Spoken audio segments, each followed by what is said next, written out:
وہ بھی ہاللیلویا کہیں۔ وہ ایک دو پہلے بیٹھے ہوئے تھے، اوپر سے ہاللیلویا تک بھی نہیں کہا گیا۔ خداوند کی شکر گزاری ہو، آج نیا سال ہے، 2026 آغاز ہو چکا ہے، پہلا دن ہے، اور پہلے دن میں یہ خداوند کا فضل ہے کہ ہم یہ اس کے قدوس نام کو جلال دینے کے لیے اس کی بارگاہ میں موجود ہیں۔ میری طرف سے آپ کو ہیپی نیو ایئر۔ تو آئیں میرے ساتھ بائبل مقدس کو کھولیں، یسایہ نبی کی کتاب یا صحیفہ، یسایہ کا صحیفہ، اور اس کا 43واں باب 19ویں آیت، چیپٹر نمبر 43 ورس 90۔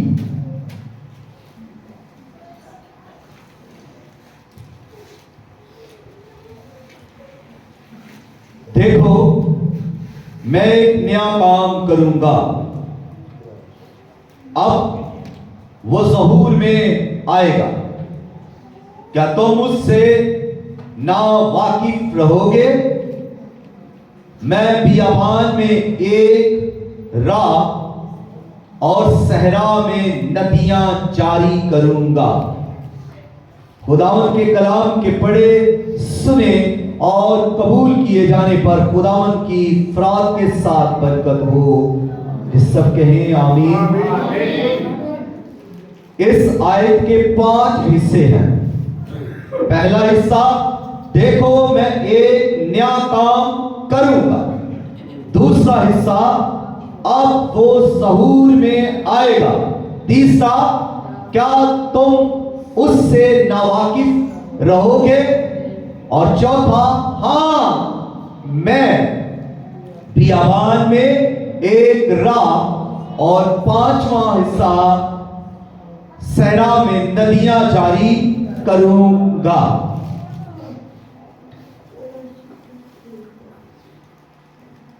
نیا سال ہے، نئے سال پر جو میسج ہے وہ یہ ہے کہ خدا کے ساتھ نئی شروعات، خدا کے ساتھ نئی شروعات۔ تو یہاں پر جب خدا کہہ رہا ہے کہ دیکھو میں ایک نیا کام کروں گا، تو خدا اپنی قوم کی توجہ چاہتا ہے۔ اسرائیل قوم کی خدا توجہ چاہتا ہے۔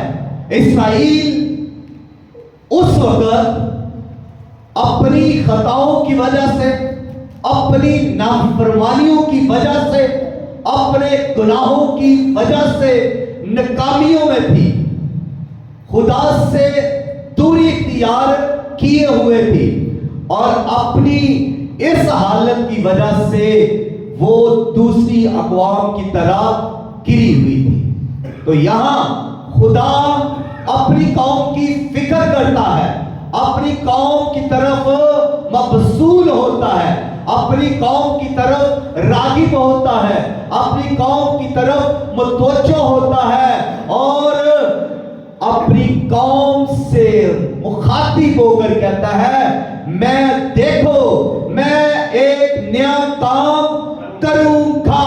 خدا ماضی کی ناکامیوں تک محدود نہیں رہتا۔ خدا ہم ماضی میں ہم گرے ہوئے ہیں، خدا ہمیں وہاں پڑے ہوئے رہنے نہیں دیتا، بلکہ خدا جو بحال کرنے والا خدا ہے، خدا جو رحم کرنے والا خدا ہے، خدا جو ترس کرنے والا خدا ہے، وہی خدا مستقبل میں ہمیں سربلند کر دیتا ہے۔ اگر ہم ماضی میں یا پچھلے سال میں ناکام ہے تو اس سال خدا کامیاب کرنے آ رہا ہے۔ خدا کا کلام اس سال کامیاب کرے گا، کیونکہ خدا کہہ رہا ہے کہ دیکھو میں ایک نیا کام کروں گا.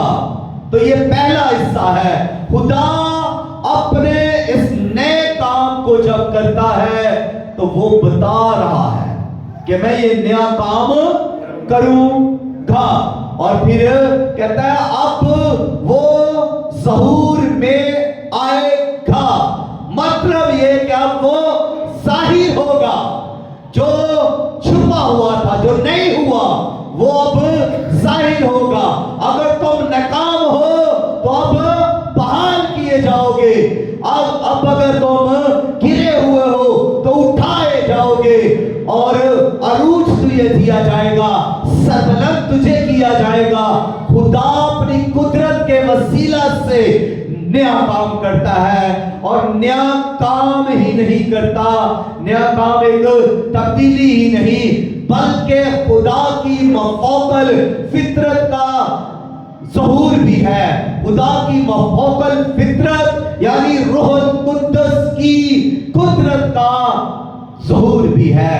صرف نیا کام ہی نہیں. جب خدا ہمیں بلیس کرتا ہے تو صرف ہماری برکت ہی نہیں ہے، خدا کا روح القدس کا ظہور بھی ہے. آپ اس کو سمجھ سکتے ہیں کہ اگر میں برکت پا رہا ہوں تو اس میں خدا کا روح القدس کام کر رہا ہے اور اس کی مینیفیسٹیشن ہو رہی ہے. اگر آپ اوپر اٹھتے جا رہے ہیں، سربلند ہو رہے ہیں، آپ کا خاندان بلیس ہو رہا ہے، تو روح القدس آپ کے خاندان کے اندر کام کر رہا ہے، روح القدس کا ظہور ہو رہا ہے. اور اگر آپ کا بزنس فلاح تھا اور اس میں خدا برکت دے رہا ہے، آپ کے بزنس کو بڑھا رہا ہے، تو یہ صرف آپ کی بزنس کی کامیابی ہی نہیں ہے، بلکہ خدا کے روح القدس کی مینیفیسٹیشن ہے، اس کا ظہور ہے. اور وہی کام جو خدا کہہ رہا ہے کہ میں نیا کام کروں گا، وہ یہی ہے کہ خدا اپنے اس کام کو جو نیا کرنا چاہتا ہے، اپنی مینیفیسٹیشن کو لوگوں تک میں وہ ظاہر کرنا چاہتا ہے. اور پھر اگلی بات تیسری جو ہے، خدا یہ چاہتا ہے، کہتا ہے کہ کیا تم اس سے ناواقف رہو گے؟ اپنے لوگوں کو خدا بتا رہا ہے، تو خدا اپنے لوگوں کی توجہ کو اپنی طرف کھینچ رہا ہے. خدا چاہتا ہے کہ اس کے لوگ اس نئے کام سے واقف ہو جائیں، جان لیں، پہچان لیں. خدا اس نئے کام کی پہچان جب دے رہا ہے تو خدا قوم کو روحانی طور پر بلیس کرنا چاہتا ہے، روحانی طور پر بیدار ہونے کی دعوت دے رہا ہے خدا کہ اب تم جو پہلے اپنی غلطیوں خطاؤں کی وجہ سے، ڈھیٹ پن کی وجہ سے، اپنی سرکشی کی وجہ سے، اپنی بغاوت کی وجہ سے تم ناکام رہے، تم مجھے بھول گئے، تمہاری حالت بد ہو گئی، تو اب میں جو نیا کام کرنے والا ہوں اس کا ظہور ہوگا. اور کیا تم اس سے ناواقف رہو گے؟ تو خدا کہتا ہے تم اسے جان لو، تم اسے پہچان لو، تم اس سے واقف ہو جاؤ کہ جو کچھ میں کرنے کو ہوں تمہاری عقلیں اس کی طرف لگ جائے، تمہاری سمجھ میں وہ کام آ جائے جو میں کرنے کو ہوں. تو خدا انسان کو جب یہ سب کہہ رہا ہے، چونکہ سب سے بڑا نقصان ان کا کیا ہو رہا تھا، اسرائیل کا، جب وہ ناکام تھے تو سب سے بڑی ناکامی کیا تھی؟ کیا ان کی مالی ناکامی سب سے بڑی ناکامی ہے؟ یا کیا ان کے کاروبار جو ناکام ہو گئے ہیں یہ سب سے بڑی ناکامی ہے؟ یا وہ اپنے بدنوں کے اندر مختلف بیماریوں کو دیکھ رہے ہیں، بیماریوں میں پڑ گئے ہیں، تو بیمار ہونا یہ سب سے بڑی جو ہے ناکامی ہے یا سب سے بڑا نقصان ہے؟ اس سے بڑا نقصان یہ ان کا تھا کہ وہ روحانی طور پر